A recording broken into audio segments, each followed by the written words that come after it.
Hey, y'all. Welcome to Candid Conversations with Carla. Well, today I actually have our guest, Miss Lasanya Witt, the Hey. comedian. Hey. She's also a writer, you Mm-hmm. guys. And so, Yes. Lasanya, Talk to me. where are you from? I am born and raised from Indiana. And if you've never been there, you ain't missing nothing. I'm just telling you. I'm born and raised there. And it's okay. It's a lovely place to be from and to stay from. No, I'm just teasing. No, I was born and raised in Indiana, though. Okay. Midwest girl. So, what brought you to DFW? Honestly, a change of life, a change of pace, because there it wasn't a lot of jobs for people of my descent. We'll say it that way, and just not a lot of things to do. And the truth is, God told me, you got to get to the Potter's house. So that's how I got down here. Honestly, Wow. it was one of those deals like that. You got to get down there. I was like, okay, Lord, I didn't know where it was at or anything. So I did some research. Now I'm gonna tell y'all the truth. I'm gonna be real transparent right here.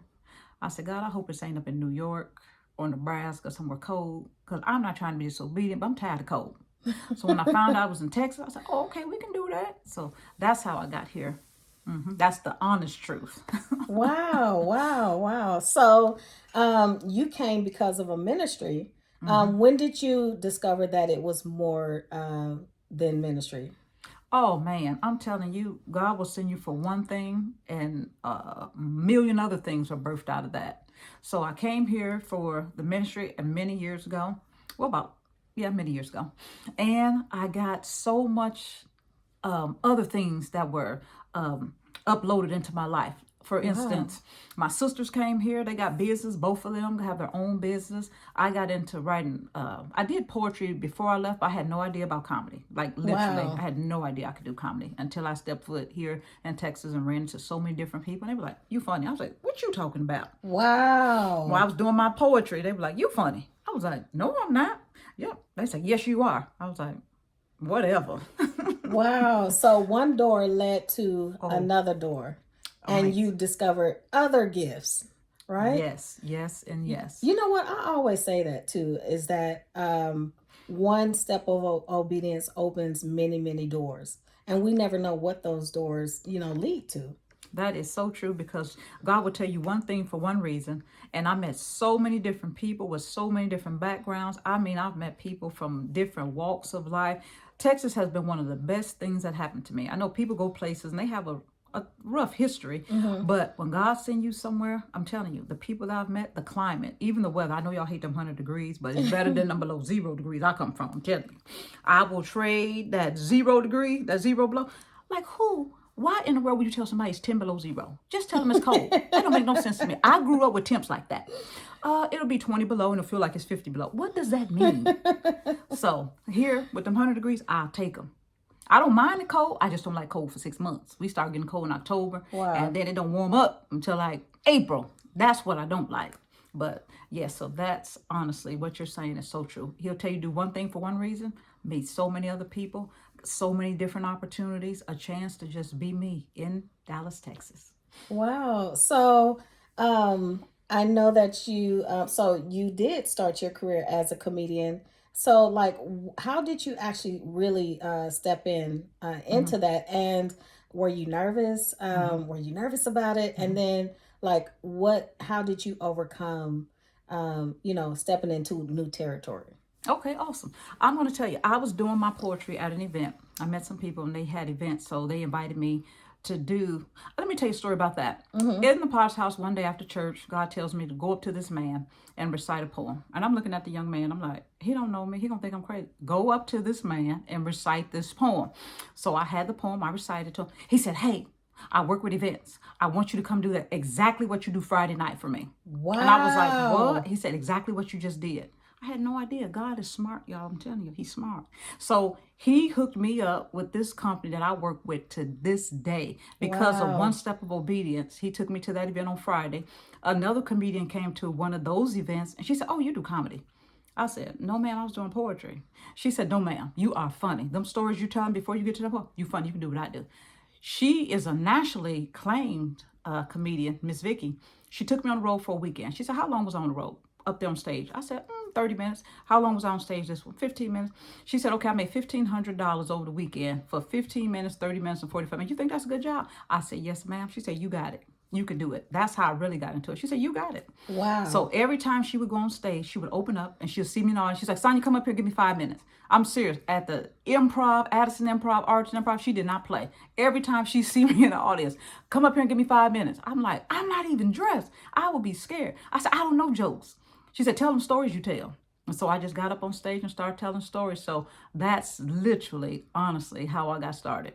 And when I was nervous, this is what God spoke to me. He says, hey, these people don't know you. Mm-hmm. You're in a whole other city. They don't know anything about you. They're not going to judge you. They don't know nothing. They just know what you give them. Mm-hmm. Be yourself and just go up on them stages and be yourself. I said, he said, ain't nobody from your past here. Don't nobody know you here. Be yourself. Wow. That took all the jitters out of it. That took all the freight. Because they ain't going to judge. They ain't my friends and family. They don't know me. So I was like, let me just get on up here then. So that's what took the nerves away. He said, they don't know you. They don't have nothing to compare you to. Just be yourself. Wow. Literally, that's how it started. Wow. Literally. So that's a testament to, being ready in season and out, right? Ooh, yes. You always have to be ready because you never know, what opportunity may come your way, right? This is so true. So God knows. You got to stay ready, not try to get ready. Don't play. And let me tell you how I got into, I wrote poems for years. Wow. A young man, I rode the bus for 3 years when I got here. We're going to get to this. Y'all going to find out something about me for real. I came here with a one-way ticket that my brother sent. Now, this is like 16 years ago. I didn't even have enough money to get here. I came here because of a word. God said, you need to get to Potter's house. It was in Dallas, Texas. My brother gave me a one-way $87 ticket. I didn't have nowhere to stay. I didn't have no car. I didn't have no job. I literally showed up in a place with absolutely nothing. I didn't even know what I was going to do. It happened to be my birthday weekend. So my mom always gives us money, for your birthday. So she put $200 in my account. So then I could stay in an, hotel. So that's my money for the next couple of nights. Wow. Literally, y'all, this is so real. Now, the testimony is long, but I'm just giving you highlights of how I got here. And I met a young man going to church. This is how I met him. He lost his keys. He was a businessman from Canada. Came here, lost his keys, so he took the train. He just happened to sit across from me. So he went to church. He said, I'm going to church with her. And I'm looking on the train. No, I don't know you. And so he came to the Potter's house with me. And then after that, we went to the mall, my favorite mall, North Park Mall. He said, what do you do? And I said, well, I got a little book of poems. He said, do you read them? It's something in your voice. I said, really? He said, you need to memorize those poems and do them on stage. Honest to God, I met him that one day, spent that day in the mall together. I never saw this person again, like ever. Wow. And so I went home that night and started memorizing the poems that I wrote. And so then from there, I recited a poem that I did for the other young man at church. Then I went to the event. So then I started performing poems on stage, my own writings. I never considered on stage doing them. I just write them for people. I write for any type of events. I write for birthdays, holidays. I write about anything. And I gave them to people. If you give me a paragraph of a person that you love and you want a poem for them, just 3 or 4 lines, I'll write a poem for them. God just downloads their life to just give me a paragraph. Tell me what it is. I can write you a poem. People cry. I've written poems for people I've never met. Wow. I've written poems for people I've never laid eyes on. They heard about me. They sent me a paragraph. I wrote them a poem and they tell me how it changed their life. So that's literally that is raw and uncut. So, it reminds me of, the scripture that talks about where we go from glory to glory and faith to faith.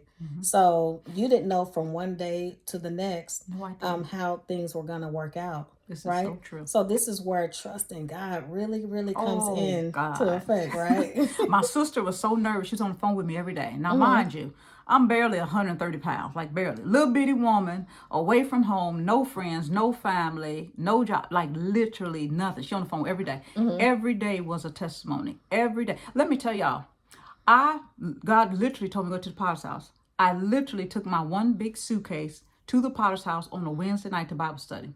A lady drove by me and she drove back by. She says, I know you're not going to believe this, but God told me to pick you up. She picked me up, took me to church, got out of Bible study. She came back up to me. She says, I know this sounds crazy, God told me to take you home with me. Mm, And I know you never met me. You don't know anything about me, but this is literally what he told me to do. I said, let me tell you something. I had no idea what I was going to do. I just came because God told me to get here. I had no idea what I was going to do. That lady took me home, and the rest is history. Like, literally, that is honest to God. I don't think I've ever told this story in that much details, but I think, Carla, I think her spirit is pulling it out of me, but I've never told in that much details, but that's honest to God what happened to me. I literally have chills with that because I Honestly. have so many testimonies myself, similar to that. Wow, wow, and you know what? That builds that built your faith, Oh, God, and it yes. built her faith Oh, yes. because trust and believe. She's like, I know she's not gonna believe. She did. She was so nervous. She said, I know you never met me. I know this sounds crazy, but God told me to take you home. I said, I'm going to tell you this. This sounds crazy. I had no idea what I was going to do. I just trusted him. I said, you're going to make a way. You're going to do something for me. So I am here all these years later. I said, he going to work it out. And And God knows he did. And you know what? It's stories like those that actually build our faith for the next testimony, for the next It step, does. for the next thing that God is trying to do in our lives. Oh, God, that's Right? true. Every Wow. step was a stepping stone. Now, when he tells me stuff, all I have to do is pull that back up. I go in my mind and say, God took care of me back then. He's going to take care of me now. Every time I think I get scared or if I get nervous about something, I just think about what he already did. It's like, now, if he took care of you when you didn't have a dime, nowhere to stay, nothing to drive. I rode the bus here for 3 years. Literally, I rode the bus. The bus going where I needed to go and getting finally getting somewhere to work and getting a job. I mean, it is a story and a half. So, Yes. and you can trust them when you go from everything not having nothing and God give you a little something, you can always trust God. I'm telling you, it Yes. just builds such a rapport with him. So I thank him for every step, every nervous day, every nervous moment. My sister said, where you at? I said, this lady took me home. Oh my God, is the lady nice? I said, yeah, her place nice too. I was like, she seemed nice.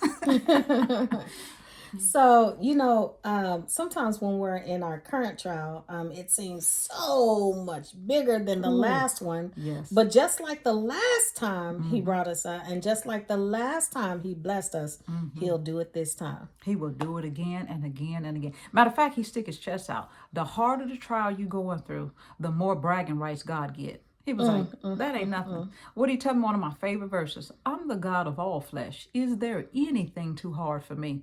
He said that when Sarah was laughing because she was 90. Yeah. And then God telling her husband she gonna have a baby, and she back behind the tent laughing. And God asking Abraham, why is she laughing? I'm the God of all flesh. Is there anything too hard for me? If I say it, that's what it's going to be. She going to have a baby about this time next year. And at 90, she had a baby. Guess what? About that time next year.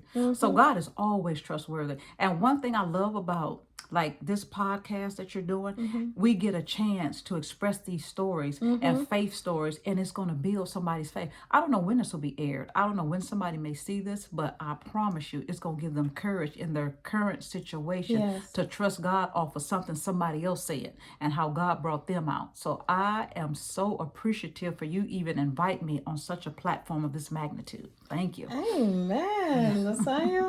So, what other things are you currently doing? Okay, I have 2 books out, one for My Heart to Yours, and Oh, the other wow. one, The Issues of Life, and I'm working on my third one. While we speak, I'm writing and got another one coming up and coming out. I can write about anything. I sit in the car, I write poems, I write them about people, places, events, when anything comes up. I think that's an outlet for me, a way for me to relax. I just get a book out. If I'm stuck in traffic, like I don't get upset. Like if I have to pick somebody up, I have to wait. And like people be mad and I gotta wait all the time. I give me a napkin. I've written so many poems in the car, waiting on people, sitting in traffic, all types of things. I don't think a minute is wasted. It's like if you're in traffic, God trying to talk to you. If they taking too long to come out, quit being frustrated. Maybe this is the only time God can quiet your spirit and have you calm down and not rushing all over the place. So definitely another book coming up. And I'm working on different venues with comedy, working and going in different types of spaces. Like I do churches, I do weddings, birthdays, family reunions, different type of parties. I've been to museums, and I want to broaden my scope to go into different places like the workplace. I'm trying to get into venues like that, corporate, do different things like that. And I know how to tailor to my environment. I know how to adapt to different environments. That's Like I good. have a gift. So that's what I'm expanding my horizons to do, and connecting with different people that do similar things, but then we can all help each other expand our gifts to just bless the world with laughter, because it's a lot that goes on. It's a lot of pain. It's a lot, and you need to laugh. The word says laughter does good like a medicine. And I believe when I come in the room, here go your medicine. I'm your Tylenol for your headache, your cough drop for your sickness. Call me. I'm your medicine. So I you just said a lot here that I have several questions for. So like I've seen you in a couple of your shows, and you are hilarious. So like how do you come up with content for your shows? Honestly, that is so funny. Half my content is real life, how I grew up. People be laughing, but it be the truth. And a lot of stuff, I see humor in just about anything. I can be out in the mall walking, I see people, I'll be like, get my little pencil, I'll be like, they going on my stage show. And I'll go past the store, I'll be like, oh, I got content from my show. I literally get content anywhere. I can get Wow. content from church. I can get content at the mall, get a lot of content from family. Don't worry about your crazy family. It's working for your material. Your family probably gonna get you rich. You're gonna get to write some stories, tell some stories, write you a movie. Don't be negating your crazy family. It's okay. Right. They working for your good. They working for you. Okay, okay. So, and I also didn't know that you were an author. Uh-huh. Yes, yes, and yes. So, how did you get started with that? And did your comedy lead into your books or vice versa? Okay. Let me tell you, I used to write poems younger. Well, I started about 20 something. And I started writing poems. And this is how I started writing poems. I was at work one day. And I was like, God, I don't have no talents. I can't dance. I don't sing. I don't know how to do nothing. I got no talents. I said, what was I on earth to do? And about this time, about 2023, 4, I had a napkin sitting on the desk. I was assistant manager at this particular mall job. And Father's Day was coming up.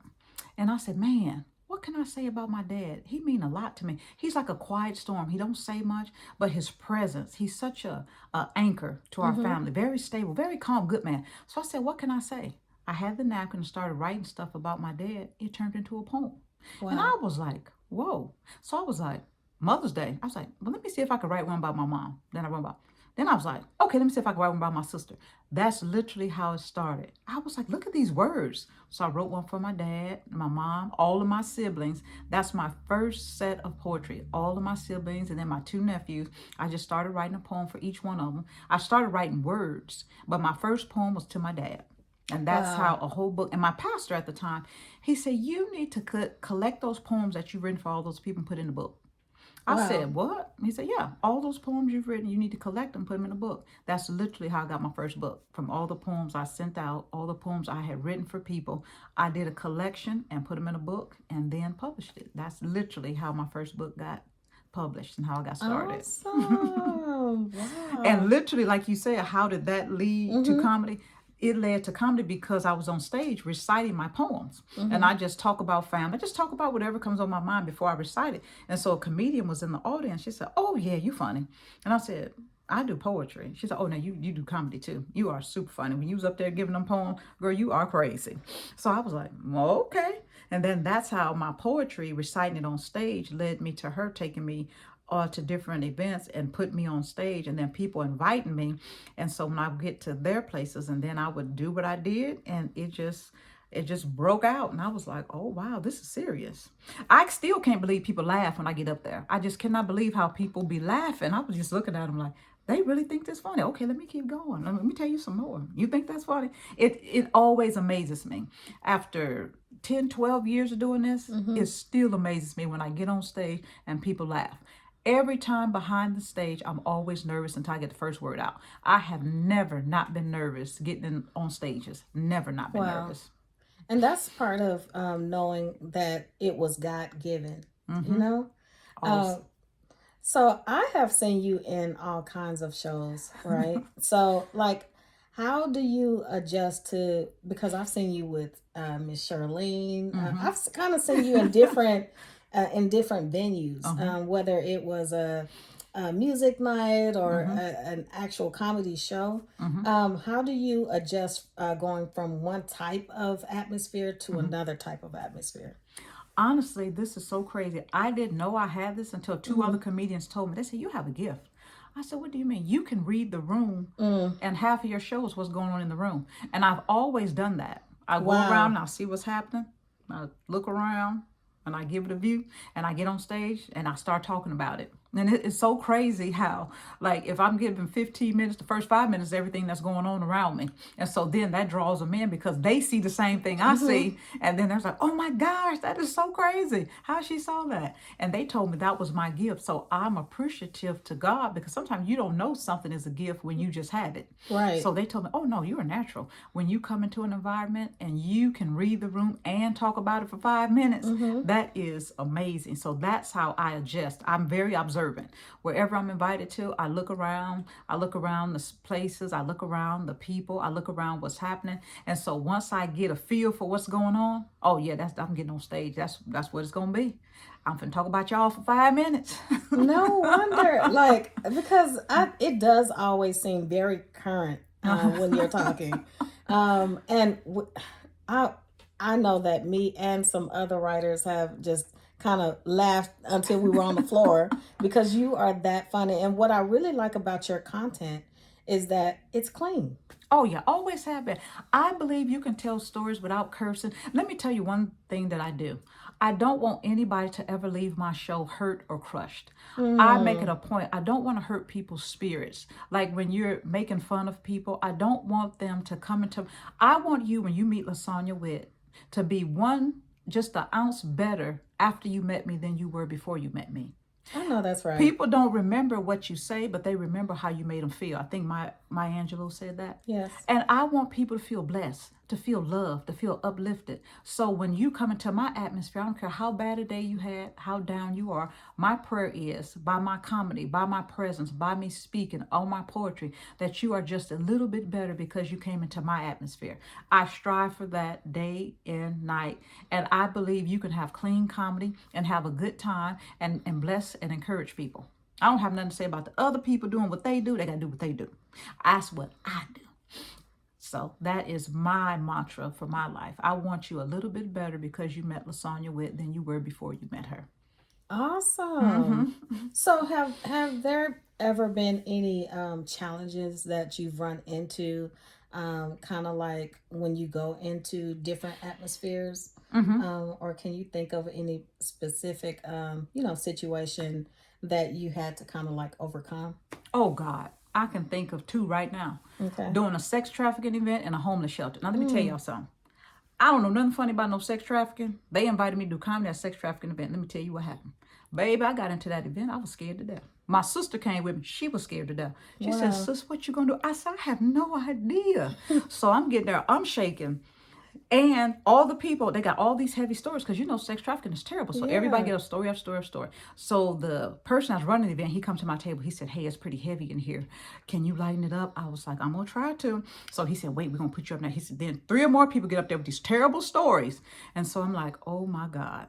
So they give me the mic, and it happened to be these plates on the wall at the place, and they were taking them down. It was like real plates they decorated with. Mm-hmm. So as soon as I get on stage, I said, "I hope y'all ate. The plates is leaving." Look up there on the wall, baby. They pulling them down, and they were pulling them down in real time. So the whole place looked over there, and they just bellowed into laughter. So that broke the ice. Mm-hmm. And then when I was in the back, they gave me like 10 minutes, but the man said, "Keep going." He was telling me, "Keep going. They love it." So I just kept it going, but scared to death. Yes, I was. Heavy the environment. Yes, it was. I Mm. was shaking, but it turned out awesome. They told me keep going, so I did instead of maybe 10, maybe 12, maybe 15 or 20 minutes, as Mm-hmm. opposed to the 10 minutes they gave me in the first place because he said they love it. It's lightening up the room. He said keep going because I could read his lip. Keep going. So I just kept on with some more stories.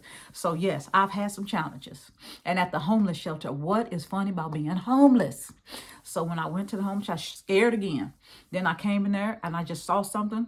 I did the same thing, attacked it. Everybody looked, broke the ice, and then just started telling real life stories. Because everybody, no matter what their state, they might be homeless that day, That's but right. they weren't always homeless, and they won't Mm-hmm. always be homeless. So they can relate to late bills. They can relate to family situations. They can relate. So I try to have material that's relatable to the common man, the common human experience. That's right. So yes, definitely, I've had some challenges, and God has helped me overcome them. Thank goodness.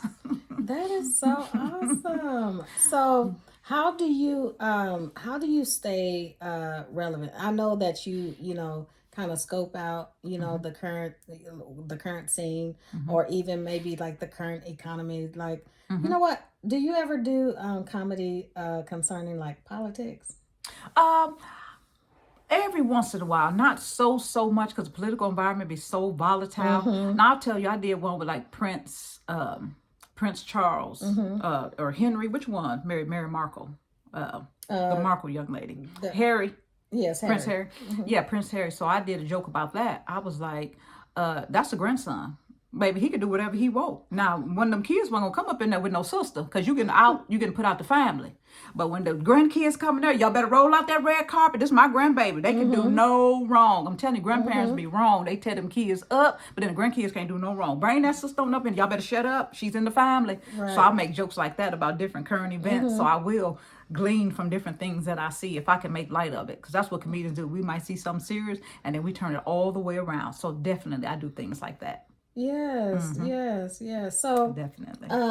do you are you constantly pulled on like when you go to like just regular functions, let's say Hmm. a family reunion or are you constantly pulled on when you're in the room? Oh, yes, but I don't mind it. It don't bother Yeah. me at all. Whether I'm paid or not paid, if they give me a mic, I say this. Whenever I'm not paid, it's helping me hone my gift. Mm-hmm. It's helping me stay on track. Because I'm going to tell you, when I would do my comedy, they was like, you are telling the stories too fast. You don't give the people a chance to recuperate. They laughing. So the guy would tell Mm-hmm. me, he said, it's called running over your jokes. He's like, you are funny, but the people keep laughing. You got to give them a chance to catch their breath. You Mm-hmm. just hit them, hit them, hit them, but just calm down. So the more stages I'm on, the more time I had to calm down, to hone in on it, and to relax more and Good. own my space. So I don't take any time on stage for granted because that's an opportunity to bring joy to somebody's life, to uplift them. So I don't get upset at all. Maybe that's because,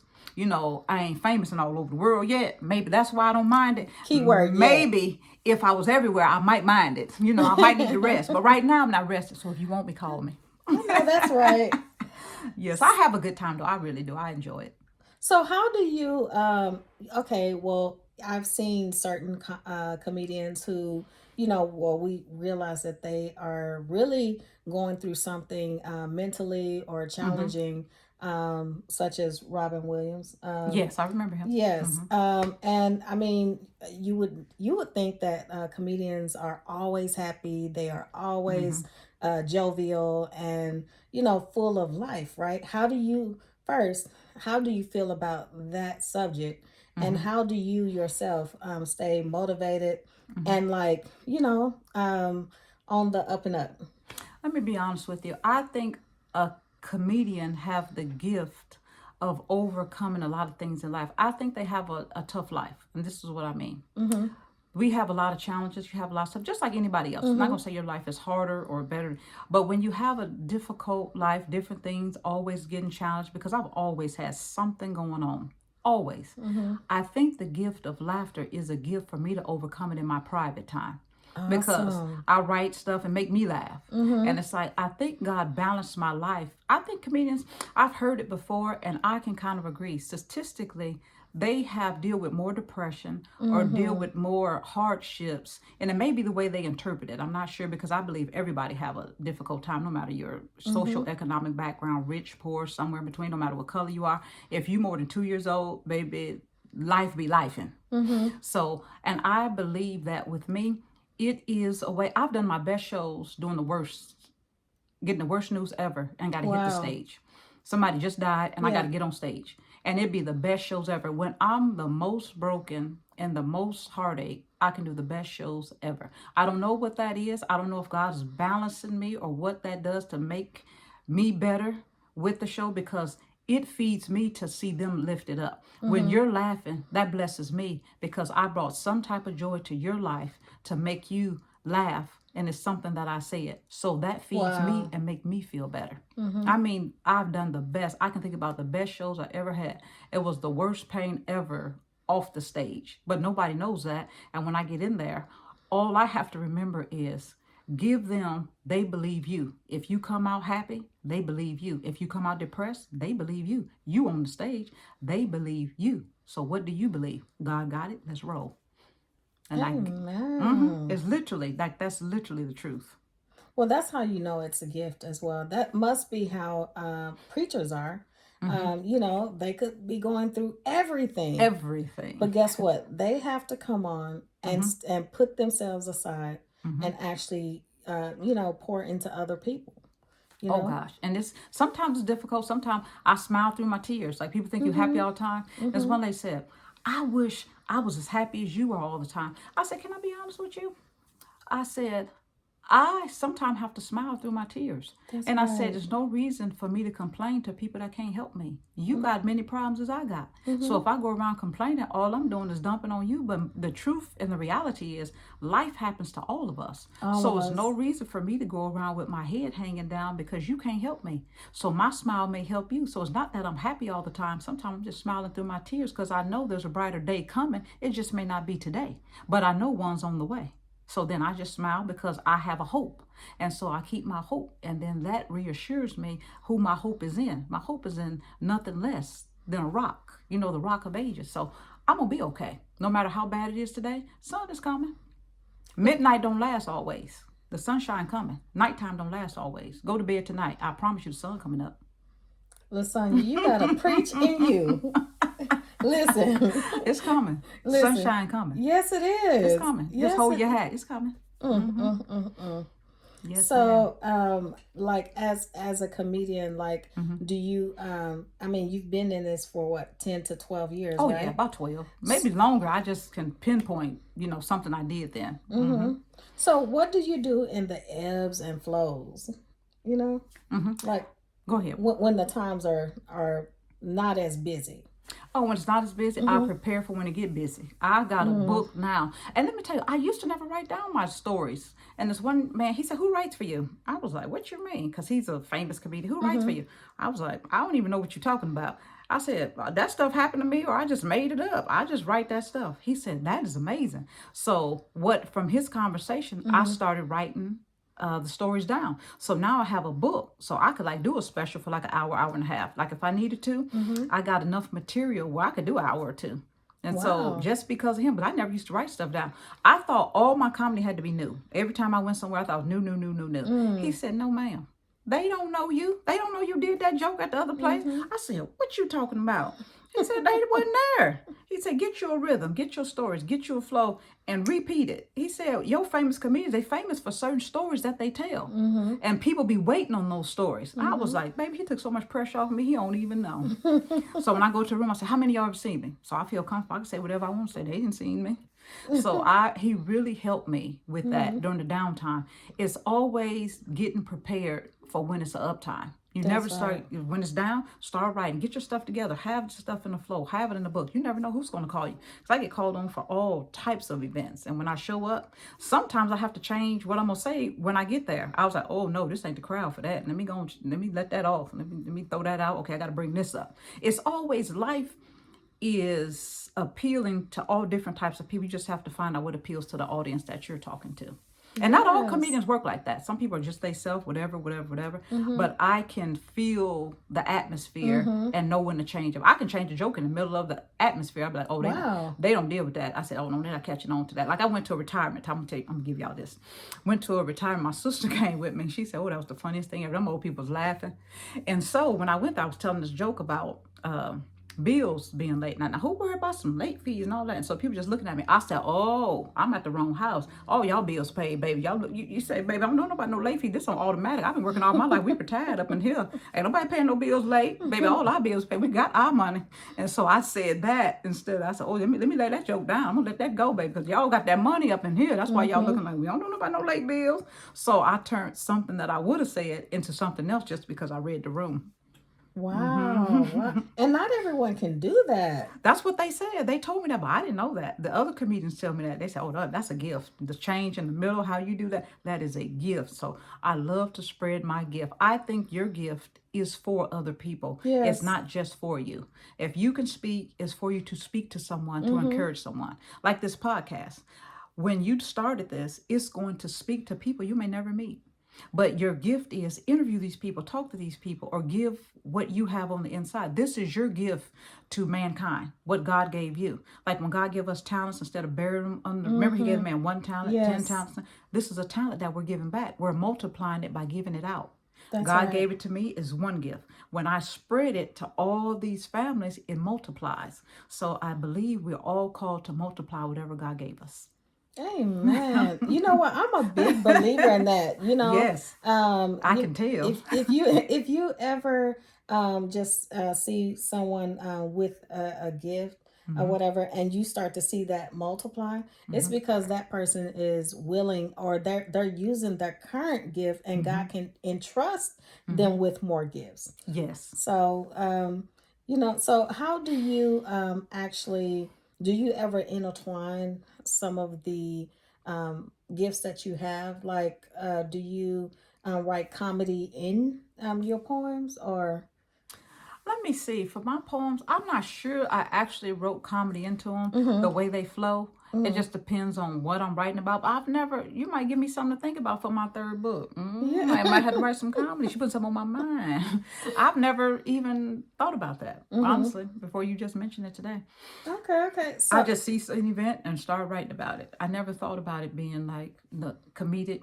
And what now that I'm rolling them through my mind, thinking about each one of them, I can't say that I had one that I can think that's like with comedy in it. But future, here we come. I know that's She's right. speaking it into existence. So, have you actually been in certain atmospheres where you felt like you weren't received at all? Yes, I did. Let me tell you about it. I went to an event. I was in the audience. I wasn't necessarily on stage, but Mm-hmm. they asked me if I wouldn't mind doing maybe 5, 10 minutes. I was like, okay, no problem. I'll do it. I get up there. It's real quiet. I do one story, those stories. I didn't hear that. I said, who's hosting this event? I said, they up here acting like a bunch of doctors. They up here acting stiff like a whole bunch of doctors. Ain't nobody got time. Y'all think I'm finna work that hard? I said, wait a minute. How much y'all pay for this event? They said it's free. I said, oh, and it's free too? Oh, no, God, no. Host, get up here and get this mic because I'm not finna work that hard. These people is this stiff and dead. Ain't nobody laughing. So then they started laughing. So when I got the mic to the guy, when the host got up, they said, yeah, thank you for coming to our annual doctors event. I could have melted. You could have bought me for a penny. I just Wow. said doctors because I just think of doctors as Right. uptight. But I had no. I said somebody should have schooled me. Somebody should have told me. I came to the event because a friend invited me. I didn't know what the event was, so I did. I was like, they think I'm gonna They work were this hard, and they just actual looking. doctors. And the lady said, I know it didn't seem like it, but you're hilarious. We really thought it was funny. I said, well, y'all sure wasn't acting like it, and that's a lot of pressure on a comedian. If you go to a house, you Mm-hmm. give it your best, and they just look, you be like, and you can't feel the energy. It deflates you. Yes, it does. So I was like, oh, I'm done, honey. I'm not finna work that hard. You think I'm finna work this hard? And y'all looking at me like a bunch of doctors? No, sir. Yeah, I feel bad. But they were laughing on the inside, They I were. guess. I was just gonna say they were laughing on the inside. That was difficult, though. It was Well, tough, but of it was like, course, okay. of Yeah, I course. lived. I get back up again. So, like, and maybe we've talked about this earlier in this conversation. So, Hmm. when you have that type of experience, Hmm. how do you recoup, or what is something that you tell yourself, you Hmm. know, because of those uncomfortable situations? Oh, all I do is even if I have like a really bad or how I feel, because sometimes I will have a good show, but it wasn't good to me. Like the Mm, people may have laughed, but the way I positioned the joke or the way I said something, I necessarily didn't like it, but they mm-hmm, did, and I was like, mm-hmm, dang it, I should have did this or did that. I tell myself, you got next time. You just get mm-hmm. up and do it better next time. You beating yourself up is not gonna change. The show done. The people done paid. That's over. You can't do nothing about it. They don't even know you feeling like this. They Right, done already laughed. I was like, dang right. it, I should have did this. But how I position it is like, okay, you cannot let this tear you up. You're going to get back up. You're going to get another stage. Just do it better next time. Mm-hmm. Remember what you thought you did wrong. position it that way next time. Just do it next time. And so I have to, sometimes you have to talk yourself That's right. into stuff That's or right. talk yourself off a ledge. You know, sometimes you just talk to yourself. I was like, what David said, encourage yourself. Mm-hmm. I've had to do that. So it's like, don't worry about that. You're going to get another stage. Just do it next time. That's good because Mm-hmm. sometimes we can be overly critical of ourselves, not Mm-hmm. and really not giving ourselves grace. Mm-hmm. Oh, It's like we can that's give so true. other people grace, Uh-huh. but we can't give ourselves grace. Oh yeah, that's tough. That is so. Oh, I'm guilty. That is so true. You're harder on yourself than anybody. Because I don't even listen to myself. Like my voice, if I hear my voice, I'll be like, "Ooh, turn it off." And it's like, no, we Really? want you to hear it. It makes me. I don't know what that is, but I've heard other people have it too. But I don't listen to myself too much. Every once in a while, then it's like, then you hear all your mistakes, all the flaws, what you should have said and you didn't say, you could have said, you didn't do. So I try to stay away from that, so I'm not so critical. I was like, well, that's over. That show's over. Okay. Mental note. I should have did this. I'm gonna do it next time. But I don't really listen to it to hear it. Only very seldom do I listen to myself. Very, very rarely. Well, you know what's funny about this subject is even just me starting this podcast, I've learned how to give myself grace because sometimes I can have, a spirit of perfection, right? I got Or you. perfectionist. But, we have to be forgiving to Yes. ourselves. Oh, We have to learn how to, that everything doesn't have to look perfect. there you Everything go. doesn't have to be perfect.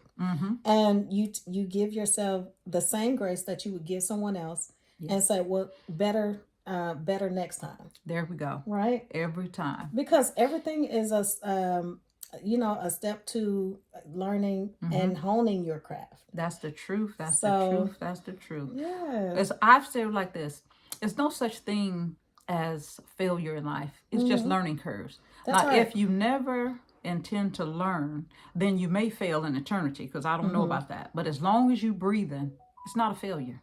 As long as you breathing, got breath in your body, it's a learning curve. It's a lesson. Learn from it. So don't ever look like, oh man, I failed, the business went down. Learn what you messed up on, get back in that business again. You write the book, oh, that book didn't sell. Write another book, learn what you did wrong, and let's get it going. You have kids and they don't turn out right, they're adults. Pray with them, work through it, ask God what to do. They still love you, they're your kids. You just work through it. It's no such thing as failure, it's only learning curves. And God will put you in tests over and over and over when you kind of slow. Like I can be slow, so you just bring the test up again. Okay, you didn't catch on. Okay, we're going to do this again. You ain't failing. You just going to learn. That's right. That's right. And sometimes we have to take the test a couple of times, you know? You just got to keep on learning. So life Yes. is learning. You're not failing. You're learning. So, what is something that you would like our audience to know? Let me see. What would I like the audience to know? Failure is not an option. You have breath breathed in you from the King of Kings, so you royalty by who your Father is. You have something to give to the world. I don't care how small you think it is. You yourself are a gift to this planet. If you showed up on earth, you the gift. And God decided to breathe his breath into you, and that breath is a gift. Take that breath and ask God, what did you put me here on this planet to do?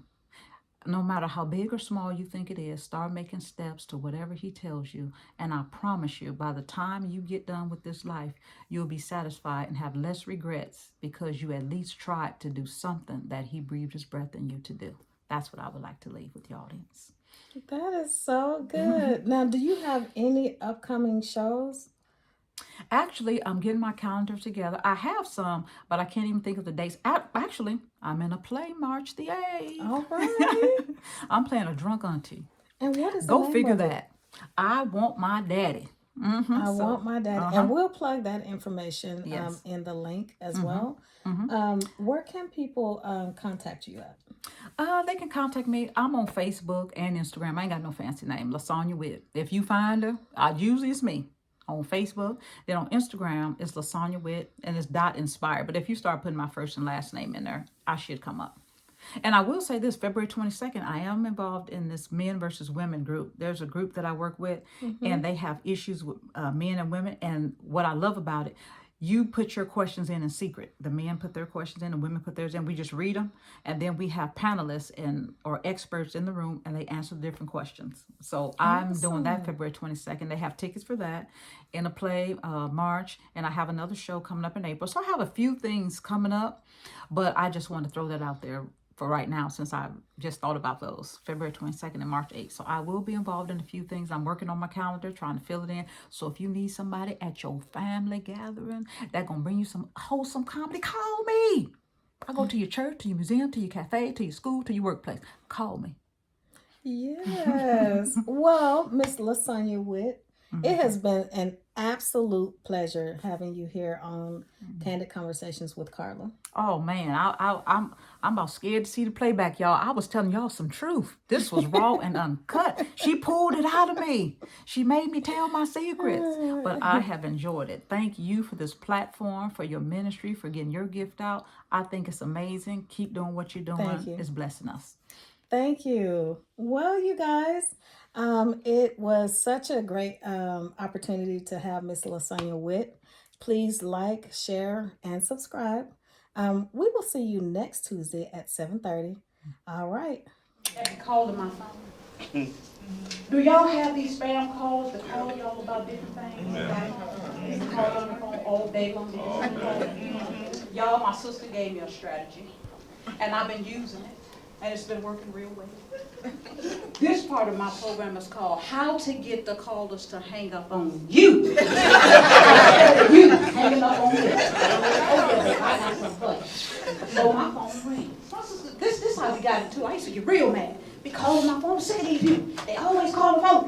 No, be real mad. She said, why do you stress yourself out? As animated as you are, give them a show. I said, oh. She done put something on my mind. So this is my show. Call. Ring. Is this Lasagna Witt? I said, yes it is. She said, oh, your machine, your diabetic equipment has run out. I said, oh God, send it to me. I said, hurry up and send it to me. I said, send it to my address. I said, hurry up. It done ran out.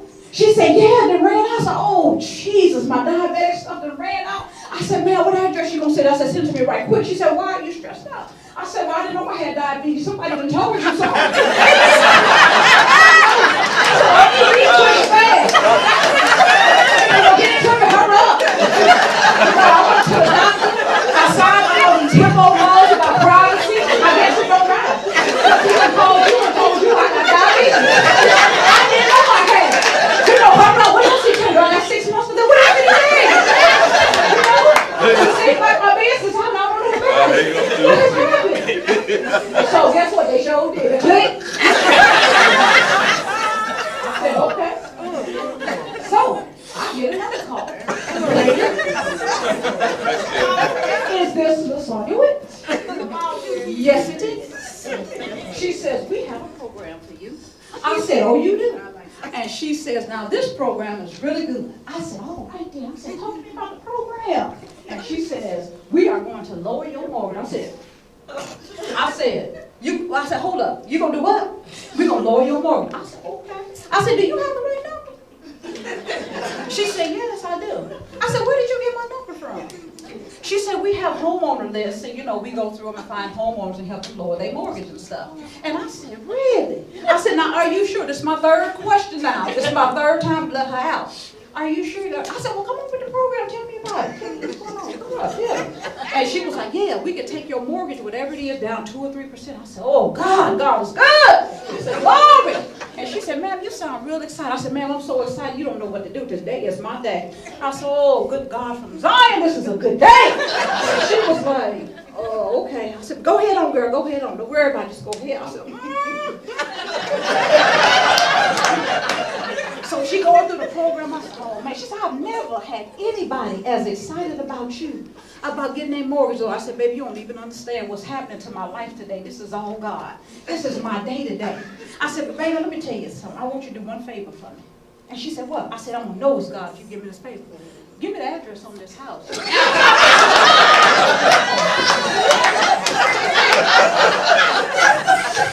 I've been in an apartment 10 years. And I'm going to need the address on this house that I own that you're going to go to.